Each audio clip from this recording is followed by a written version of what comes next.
everyone and welcome to podcast Pancasila Pharmaceutical Debat Club Season 5 episode 1. Gimana nih kabarnya hari ini Sobat Podcast? Semoga kalian dalam keadaan yang sehat, semangat dan tentunya happy ya. Jadi di sini kita bakal ngobrolin hal-hal seru seputar dunia farmasi, mulai dari yang paling jarang dibahas sampai paling fresh dan juga up to date tentunya. Jadi jangan kemana-mana, cari tempat paling aman dan juga pasang headset dan dengerin kita sampai episode akhir hari ini. Biar lebih akrab mungkin aku perkenalan dulu kali ya. Perkenalkan, aku Nabila Dwi Salsabila dari angkatan 2023 Fakultas Farmasi Universitas Pancasila. Senang banget bisa nemenin kalian di episode kali ini. Ngomong-ngomong Sobat Podcast, kalau kita ngomongin soal teknologi, kalian pasti sadar dong kalau cepat sekali berkembangnya. Bahkan di dunia farmasi pun juga kena dampaknya loh. Salah satu yang lagi rame banget atau biasa kita pakai di kehidupan sehari-hari kita yaitu Artificial Intelligence atau AI.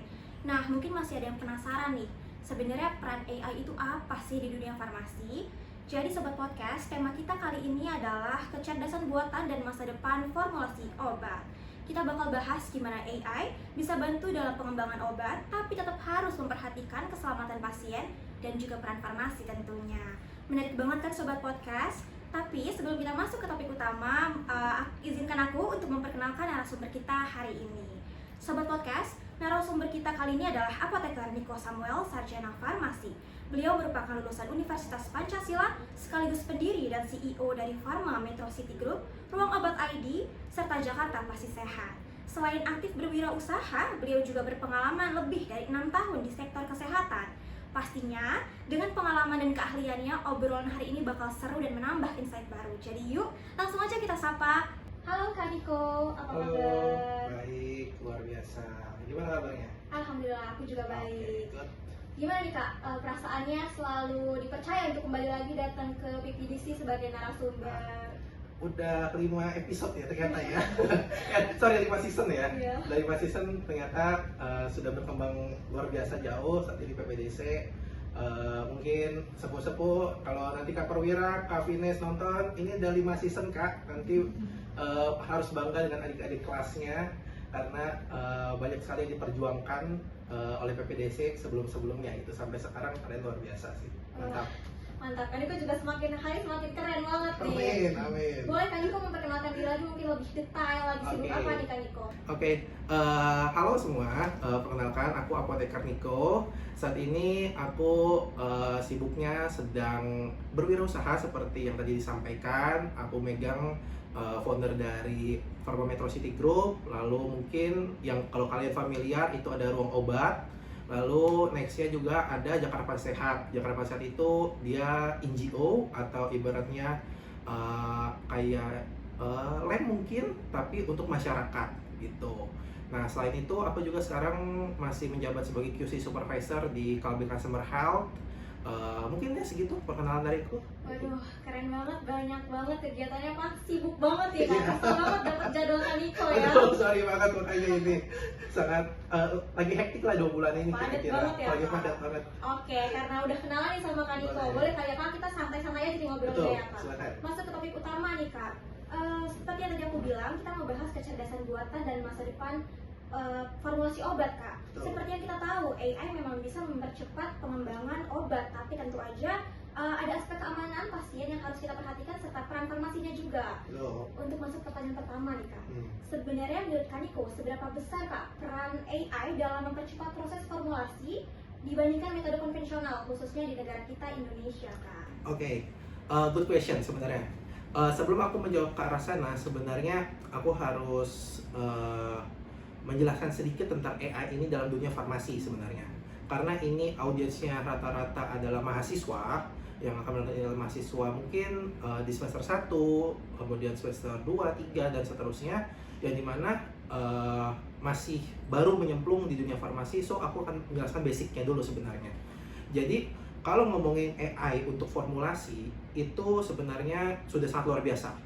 Tapi kalian harus tahu dulu konvensional itu seperti apa. Konvensional di ketika formulasi itu kan kita tahu sendiri ada misalkan padat yaitu solid misalkan tablet, lalu granul dan yang lain-lain. Lalu next lagi misalkan ada semi solid yang kalian pakai misalkan ada sirup, terus ada suspensi dan yang lain-lainnya. Yang ketiga mungkin ada steril dan steril yang dimana diinjeksi. Nah, kalau kalian lihat, misalkan paracetamol yang ibaratnya kalian minum, obat yang kalian minum itu kan ibaratnya perjalanan untuk menemukan suatu paracetamol menjadi obat itu sangat panjang dan luar biasa, ibaratnya ribet lah bahasanya R&D-nya di zaman dulu. Nah, kalau kalian udah belajar atau kalian sudah kuliah mata kuliah farmasi teknologi yang padat, itu kalian tahu di mana yang namanya seorang R&D memformulasikan itu trial errornya sangat tinggi. Nah, kita nggak usah ngomongin paracetamol, kita ngomongin yang agak naik lagi levelnya, misalkan obat-obat kardiovaskular, obat-obat anti saraf dan lain-lain. Nah, itu ibaratnya panjang perjalanannya untuk menemukan suatu senyawa zat aktif di zaman dulu ya, menemukan suatu zat aktif yang ibaratnya ini bisa sembuh pakai ini, ini bisa ke reseptor ini, dan itu sangat panjang. Karena kalau kalian tahu juga, jadi satu obat misalkan obat kardiovaskular, misalkan kandesartan, obatnya itu dia tidak only kandesartan aja, ada yang namanya excipient. Excipient itu adalah senyawa pembantu supaya kandesartan ini itu bisa bekerja lebih optimal, lebih stabil, lebih kokoh dan yang lain-lainnya, sehingga itu nyaman untuk pasien.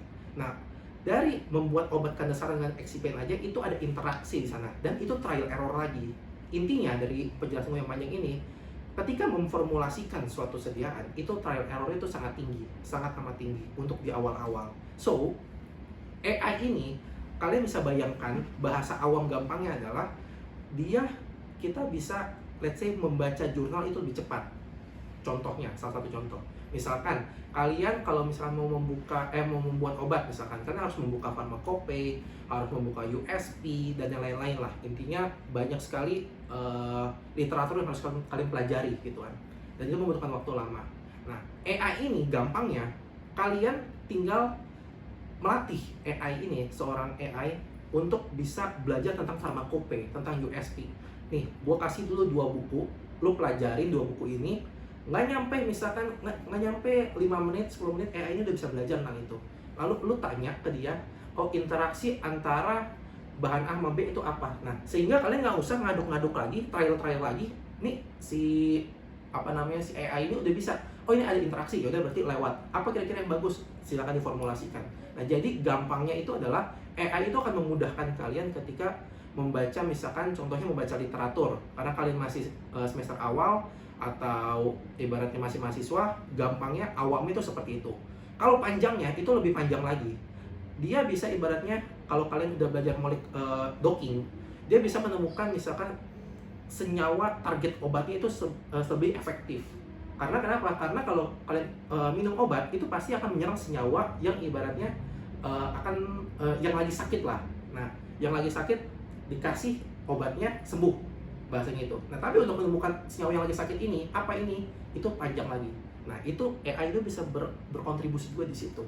Tapi dengan catatan kita harus melatih AI itu. Itu tricky-nya di situ. Kurang lebih seperti itu. Jadi kalau kita latih AI tersebut, mungkin emang dalam menganalisis data dia lebih cepat ya, Kak? Betul. Sangat akan mempercepat proses formulasi sebenarnya, membantu kita ya, Kak? Betul. Tetapi AI ini sangat tricky. Dalam saat tricky ini gimana? Gini, kalau di industri farmasi nanti teman-teman belajar, itu ada yang namanya kualifikasi. Namanya itu ada kualifikasi. Kualifikasi itu apa? Kualifikasi itu adalah memastikan prosesnya atau memastikan alatnya, si AI ini itu benar nggak, dalam arti bekerjanya benar nggak, sesuai dengan yang kita mau apa enggak. Jangan sampai kita minta misalkan, lu buatin paracetamol formulasinya segini-segini, dia malah ntar akan menambahkan bahan yang seharusnya bukan untuk paracetamol ini, bukan untuk sediaan ini, sehingga apa yang terjadi? Sehingga malah terjadinya membahayakan pasien. Peran kualifikasi ini itu sangat panjang untuk AI ini, kurang lebih seperti itu. Jadi tetap harus butuh validasi dari farmasinya sendiri. Betul sekali, betul sekali. Gimana caranya kita bisa mastiin, Kak, kalau AI ini bisa diandalkan secara klinis gitu, Kak? Apakah benar-benar baik tuh gimana caranya, Kak? Oke. Kalau ngomongin itu, sebenarnya untuk memastikan 100% AI ini terpercaya, itu saat ini di level tahun ini menurutku belum bisa. Kenapa? Karena kalau kalian melihat mungkin sebut merek seperti ChatGPT, Gemini, DeepSeek dan yang lain-lain. Kalau kalian perhatikan di bawahnya itu pasti ada tulisan saya bisa salah, AI ini bisa salah, jadi tolong koreksi kembali. Kenapa? Karena AI-nya belum bisa ibaratnya terkualifikasi itu, sehingga dia masih bisa salah. Tetapi di masa depan, kalau aku prediksi sekitar 1-2 tahun ke depan, AI ini sudah bisa merambah di dunia farmasi. Kenapa? Karena jujur AI ini sangat cepat sekali. Rong Obat saat ini itu menciptakan satu AI farmasi pertama di Indonesia.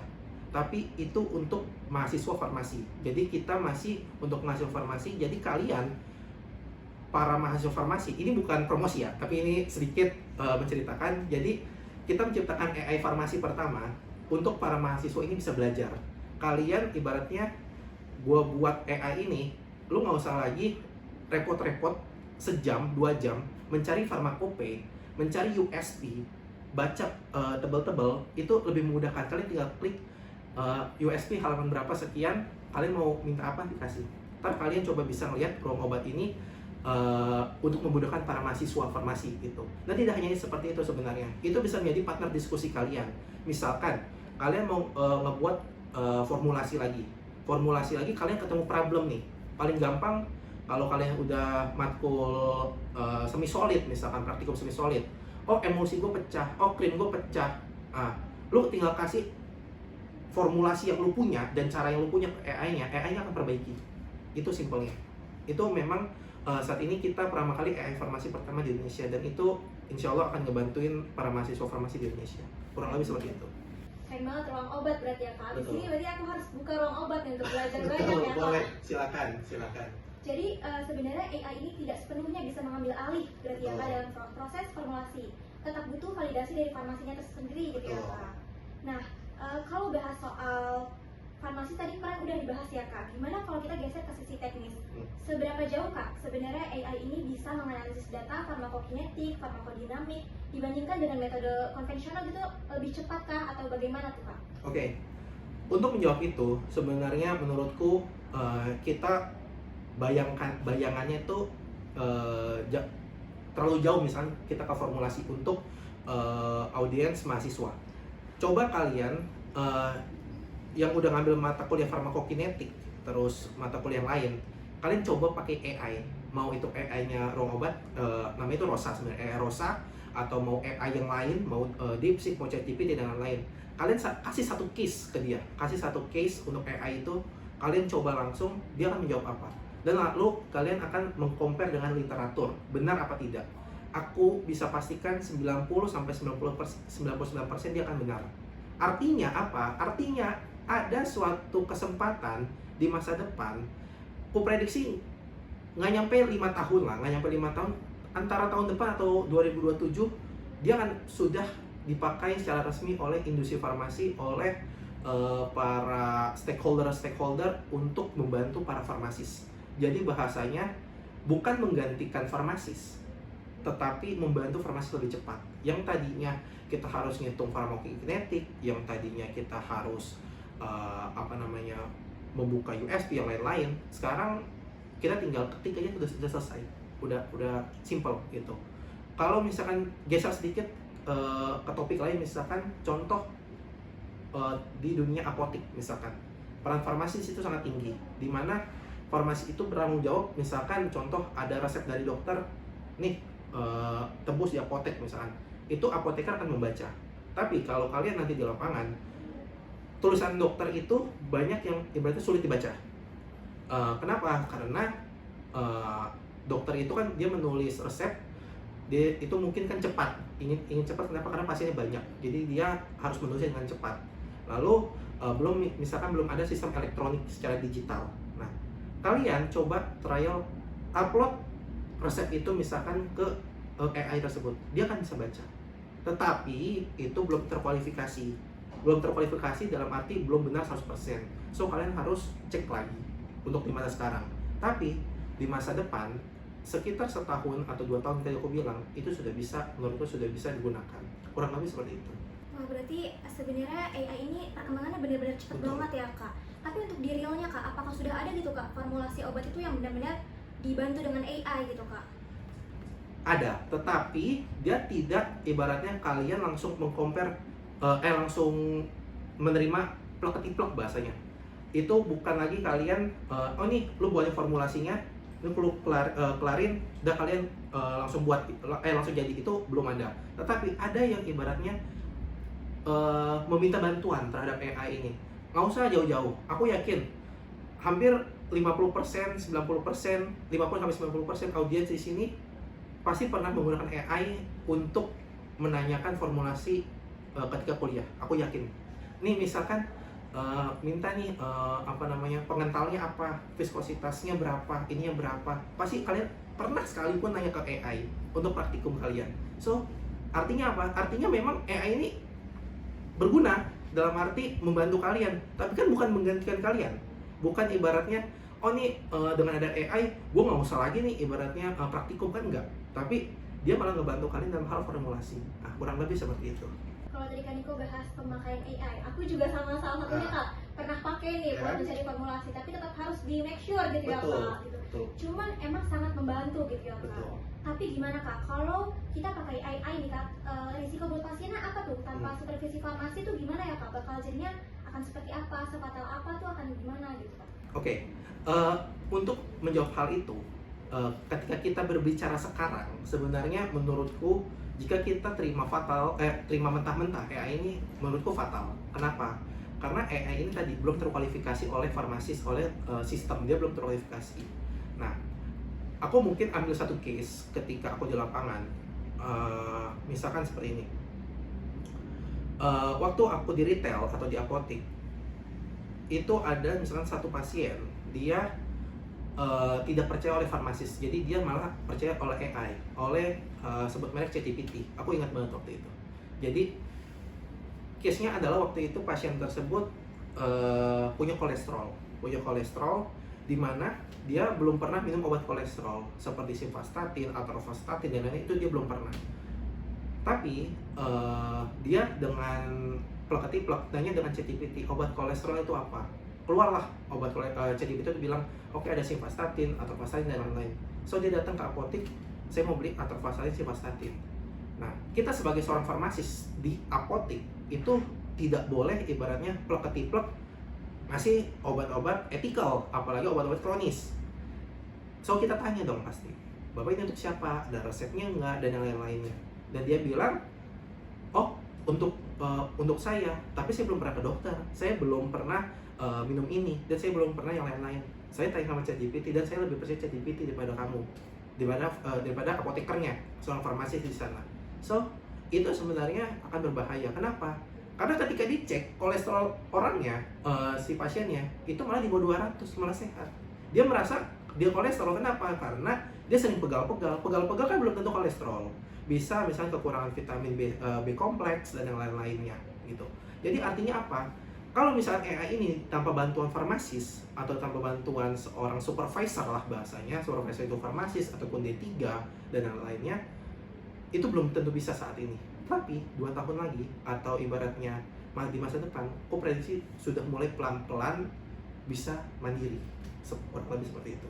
Kalau kita bahas untuk yang sekarang dulu nih Kak, nah itu kan Niko gimana tuh cara edukasi pasiennya kalau tidak bisa sepenuhnya gitu Kak percaya sama AI, itu gimana tuh Kak Niko? Oke, kita minta dia untuk buka ChatGPT-nya atau ibarat AI-nya, tapi kita minta dia bilang sertakan jurnalnya, sertakan sumbernya. Jadi AI ini kita minta untuk dia, lu belajar dari mana sih? Lu ngambil dari mana informasi itu? Itu bisa. Jadi, saya mengambil dari misalkan dari Blogspot. Itu kan sebenarnya tidak oke gitu kan.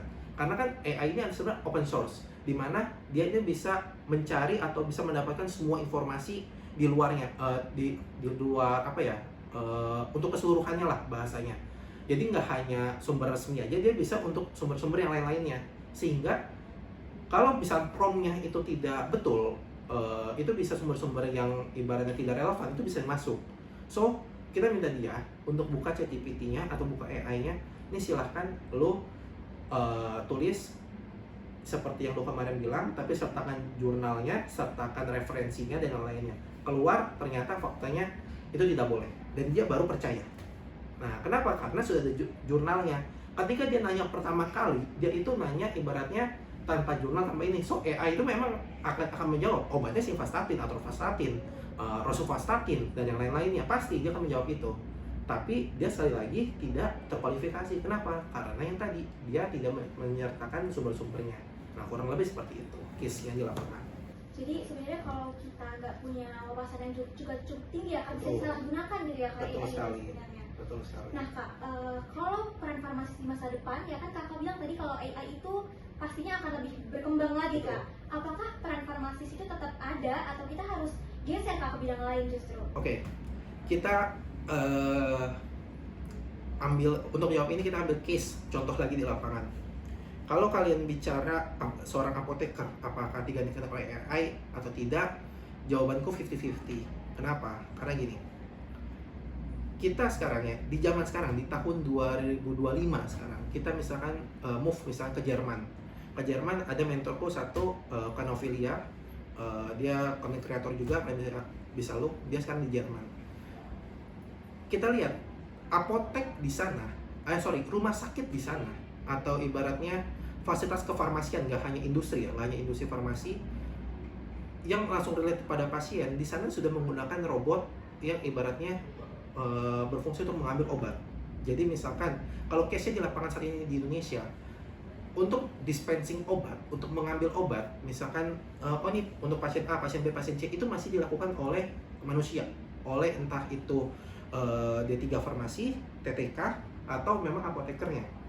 Tapi kalau misalnya di Jerman, dia sudah tidak, dia mengambil obat berdasarkan langsung pasiennya. Nih obat lo, nih obat lo, nih obat lo. Itu siapa yang merancang sistem robotnya?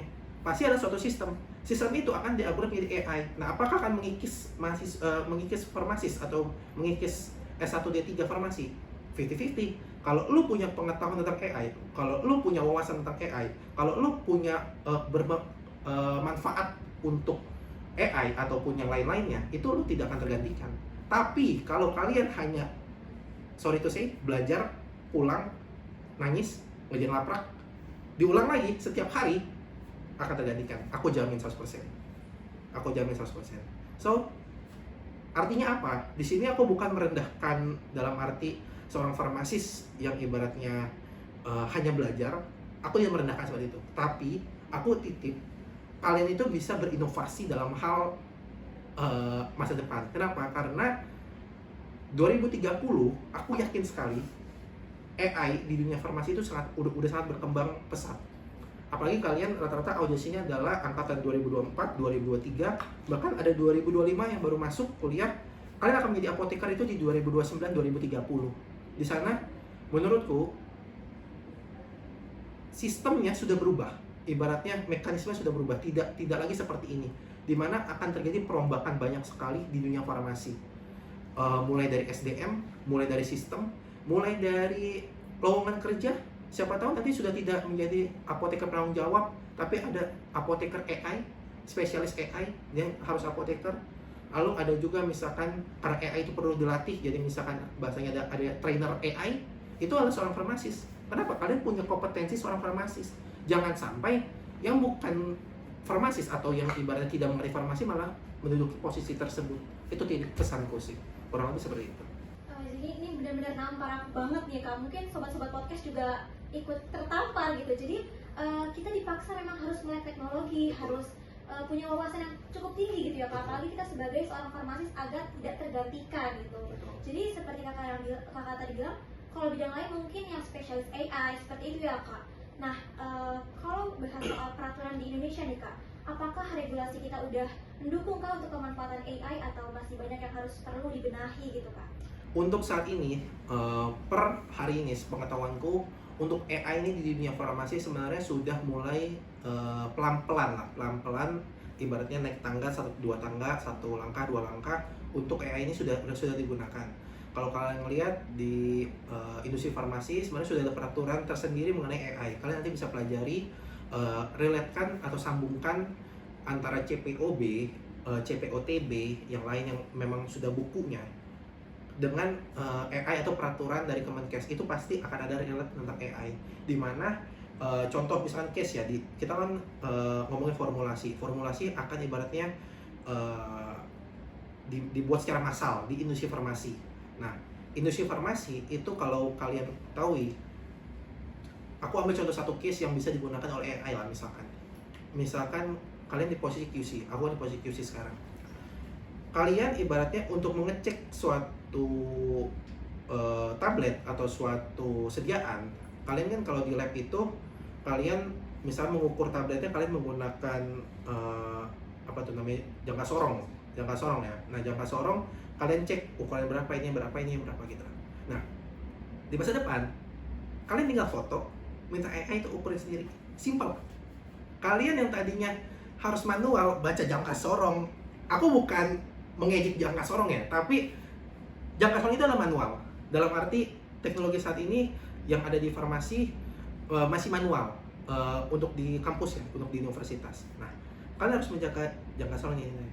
Tapi kalian tuh next, kalian tinggal foto ke AI-nya, nih berapa diameternya, berapa panjangnya, selesai, titik. Nah, itu kenapa? Itu adalah revolusi teknologi gitu loh. Aku contohin gini lagi. Kalian misalkan praktikum sediaan semi solid, let's say semi solid. Kalian masuk, di situ ada peraturan, di depan laboratorium kalian ada peraturan. Wajib menggunakan masker. Artinya apa? Di dalam kalian harus menggunakan masker.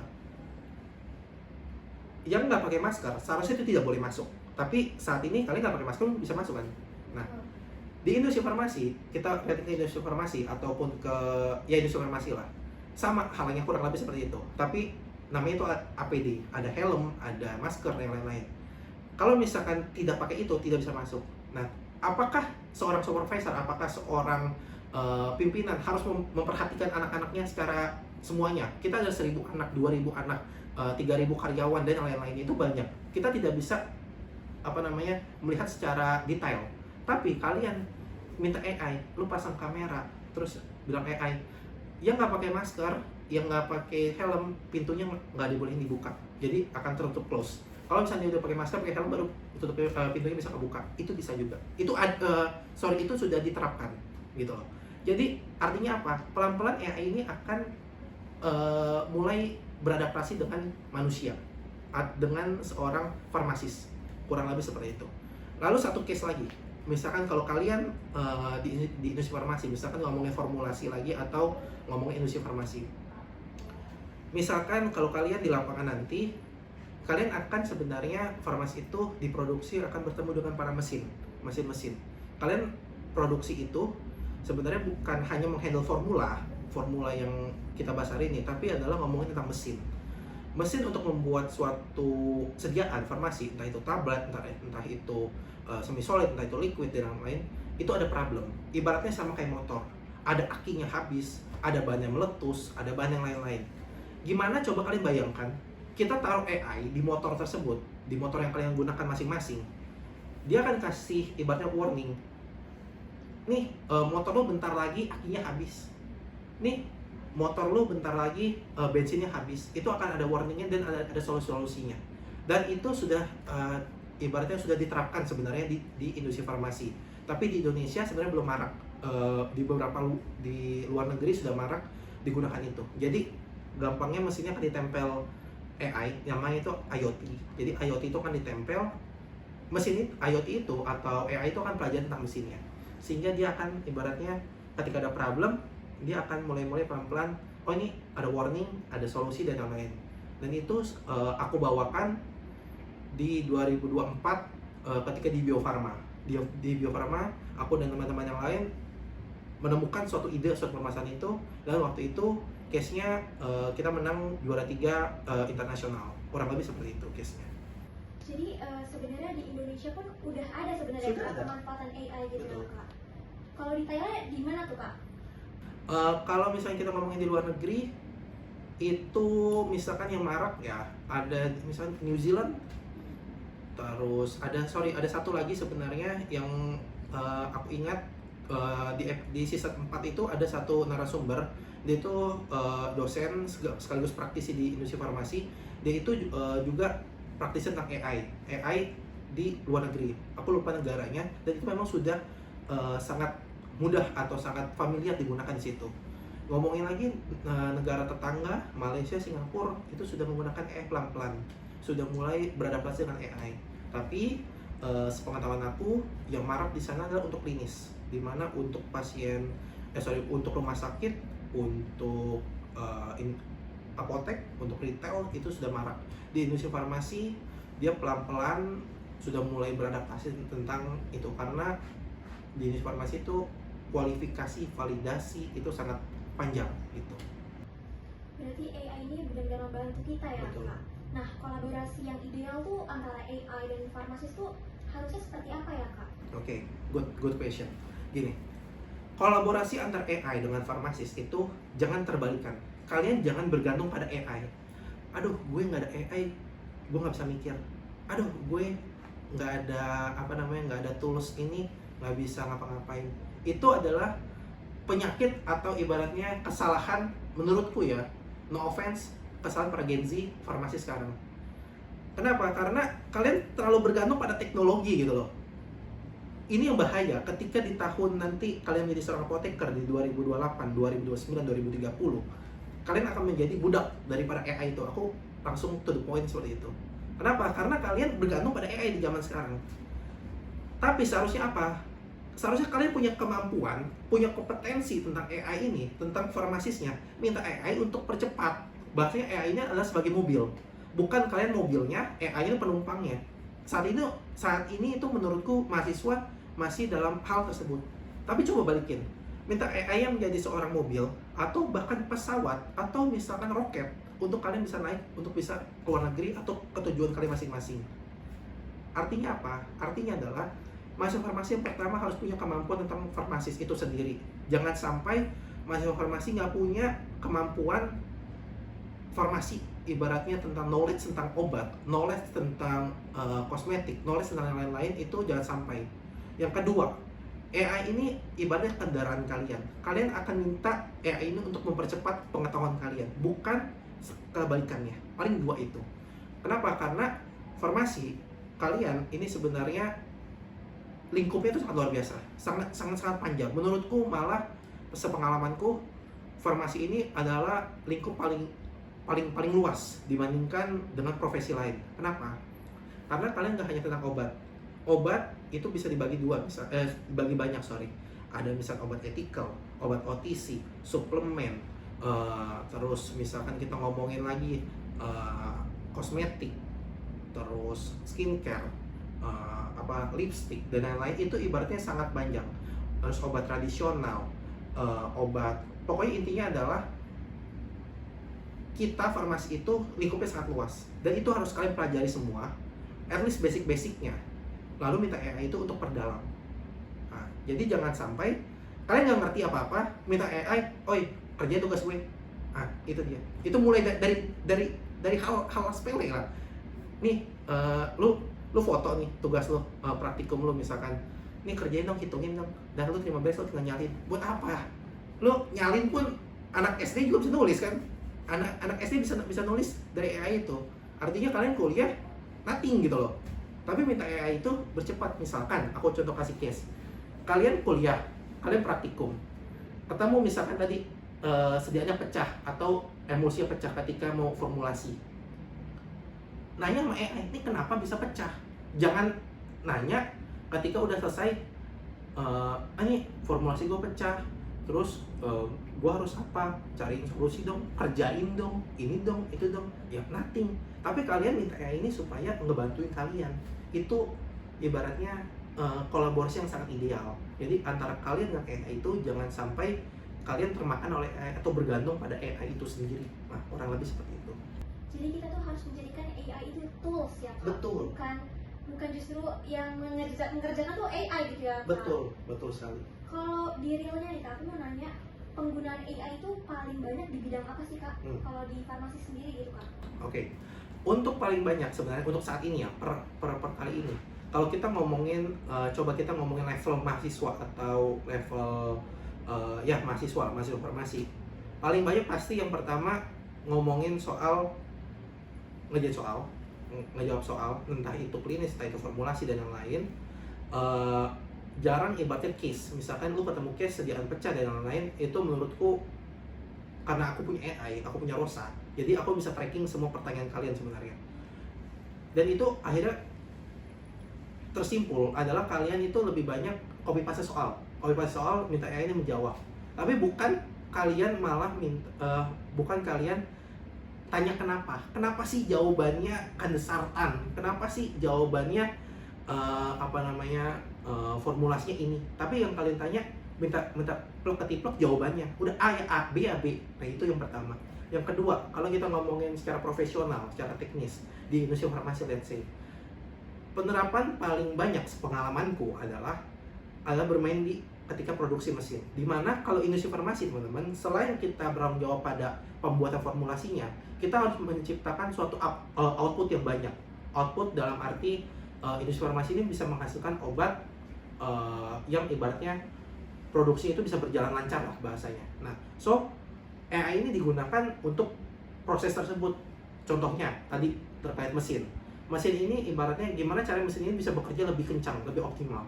Oh, misalnya di QC, bagaimana IPC ini bisa lebih cepat. Yang tadinya kalian harus menguji misalkan di sediaan padat kalian 4 jam misalnya untuk menguji sediaan. Oh, ini bisa cuma 1 jam dengan AI. Contoh lagi misalkan di QA, gimana sih caranya kita bisa men-tracking semua suhu di satu industri farmasi? Oh, ini pakai AI. Contoh lagi, case lagi di lapangan, di warehouse misalkan, di warehouse industri farmasi. Oh, gimana sih caranya menempatkan bahan-bahan eksipien, bahan-bahan. Oh, ini paracetamol di bagian sini. Oh, eksipien ini bagian di sini, bagian sini. Itu pakai tracking AI. Contoh lagi, kalian misalnya tadi pakai masker, bisa pakai masker, pakai helm, oh itu bisa pakai AI. Jadi sebenarnya sudah banyak yang digunakan, tapi masih bertahap, naik satu tangga. Seperti yang aku sampaikan, aku prediksi 2 tahun lah, nggak akan terlalu lama, 2 tahun, sekitar 2027 itu sudah mulai marak AI, hampir 80% akan digunakan. Aku sangat percaya itu. Berarti prediksikan itu 2 tahun lagi AI sangat amat berkembang nih Kak. Sangat amat berkembang 2 tahun ini untuk farmasis ya. Untuk pengetahuanku tentang AI selain farmasis, aku tidak mendalami itu. Tapi kalau untuk farmasi sendiri, oleh seorang farmasis, seorang apoteker, Indonesia pelan-pelan akan dalam 2 tahun akan sangat marak AI ini digunakan. Dengan obrolan ini aku jadi sedikit khawatir, mungkin sobat podcast juga khawatir nih Kak. Mungkin Kak Niko ada pesan untuk kita agar tetap bisa berdiri kokoh gitu Kak di era digital seperti ini, agar tidak tergantikan pastinya gitu Kak. Betul. Sebenarnya gini, yang pertama adalah menurutku kalian mindsetnya itu harus berubah. Mindsetnya itu harus diganti. Kalian itu bukan kuliah. Untuk saat ini yang masih mahasiswa, mau mahasiswa baru, semester 3, semester 5, dan lainnya, apoteker sama menurutku. Kalian itu bukan kuliah untuk mengerjakan soal, untuk mengerjakan UTS UAS, habis itu lulus happy udah selesai. Enggak, bukan di situ. Kalau kalian masih tujuannya kalian datang belajar untuk UTS UAS, nothing. Menurutku 2030 kalian akan ketinggalan.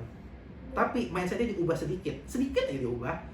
Kalian kuliah itu untuk pelajari farmasisnya, untuk menciptakan suatu obat, untuk menciptakan suatu ibaratnya inovasi baru. Bukan lagi kalian datang kuliah, oh gue datang kuliah, misalkan kuliah Prof. Dian, belajar anatomi fisiologi manusia, misalkan belajar tentang sistem saraf. Oh, gue belajar sistem saraf ini supaya UTS gue tinggi, supaya UAS gue tinggi. Tidak salah, tapi kurang lengkap. Kenapa? Karena setelah UTS UAS tinggi, oke, hey, gue dapat nilai A, udah selesai. Itu hanya ada di dalam suatu kertas nilai lo A. Apakah lo ketika nanti 2029-2030 nilai A ini akan kepake apa enggak? Itu pertanyaannya. Faktanya menurutku tidak. Artinya apa? Kalian bagus dapat A, ini sangat good job. Advisman bisa dapat A, itu sangat good job. Tapi apa yang setelah kalian pelajari Advisman tadi, sistem saraf misalkan, apa yang kalian dapat ketika sistem saraf ini? Oh, ternyata ketika gue pelajari sistem saraf, gue nanti bisa membuat obat. Oh, gue bisa menemukan suatu senyawa reseptor baru untuk obat. Oh, gue bisa menemukan suatu ide baru yang dimana kita nggak usah lagi ibaratnya operasi. Oh, lu tinggal pakai ini selesai sembuh. Nah, itu ada suatu inovasi yang seharusnya kalian punya, kalian tahu. Itu catatan untuk mahasiswa sekarang. Intinya apa? Pesanku cuma satu sebenarnya. Jangan kalian kuliah, pulang, tidur, dah, titik. Situ. Jadi yang harus diubah adalah niat kita ya Kak, Betul. sebagai mahasiswa. Baik Kak Niko, mungkin itu aja sih yang mau aku tanyain. Terima kasih banyak Kak Niko atas Terima waktunya, kasih juga. atas kesempatannya, atas informasi-informasi dan insight baru. Terima kasih banyak Kak Niko, jangan Terima kasih juga. bosan untuk diundang ke sini lagi ya Kak. siap. Terima kasih juga buat teman-teman PPDC, semoga semakin sukses. Mungkin kalau sekali lagi kalau Kak Perwira, Kak Venus nanti nonton, kalian patut bangga dengan adik-adik kelas ini. Sudah berkembang luar biasa. Semoga sebenarnya pesanku adalah satu, yang tadi yang satu, ini mungkin yang kedua adalah kalian adalah seorang calon farmasis, bukan hanya sekarang calon farmasis sebenarnya, calon farmasis di tahun 2030. Itu menurutku adalah fase baru di dunia farmasi menurutku. Jadi sangat banyak revolusi industri atau revolusi tentang farmasi di sekitar tahun 2029-2030. Kalau kalian ibaratnya tidak berubah mindsetnya atau berubah pikirannya, kalian akan tertinggal gitu. Karena SDM itu cukup banyak sekarang, sangat cukup tinggi. Contoh misalkan kalau kalian lihat satu kampus Universitas Pancasila, kita sekarang di UP, itu misalkan satu angkatan ada 200 orang misalkan. 200 orang hanya di UP. Saat ini kampus S1 farmasi itu ada 300 lebih. Anggap 200 tuh kali 300, itu baru lawan satu angkatan kalian. Kaliin lagi sama kakak kelas kalian, kaliin lagi sama adik kelas kalian. So, pesanku tadi yang kedua adalah ubah mindset, ubah pola pikir kalian. Dunia farmasi itu sangat berubah, terutama untuk formulasi industri, formulasi sediaan, entah itu padat, entah itu yang lain-lainnya. Bahkan menurutku 2030 kita nggak akan makan obat lagi, kita stem cell, kita mungkin kalau yang kecantikan suntik DNA salmon, jadi tidak akan makan obat lagi, itu bisa terjadi gitu loh. Jadi maksudnya inovasi akan terus berkembang. 1 menit kalian, 1 detik kalian itu sangat berharga menurutku sekarang. Paling titikku pesan untuk itu sih. Wah, obrolan kita hari ini tuh benar-benar membuka mata Kak, membuat insight-insight baru untuk aku, semoga untuk sobat-sobat podcast juga ya Kak. Amin. Jadi pada intinya AI memang punya peran di farmasi ya Kak, Betul. tapi bukan untuk menggantikan peran farmasisnya sendiri gitu ya Betul. Kak. AI bisa menghitung dan menganalisis, tapi farmasi punya etika, punya simpati, punya intuisi yang tidak bisa digantikan dengan mesin gitu ya Betul. Kak. Jadi buat sobat podcast, ini bukan waktunya untuk takut, tapi waktunya untuk berkembang dan belajar hal baru, beradaptasi, dan terus berkembang setiap harinya. Terima kasih sudah dengerin episode kali ini. Jangan lupa share ke teman-teman kalian yang juga penasaran tentang peran AI di farmasi. Sampai jumpa di episode berikutnya, tetap semangat dan tetap kritis.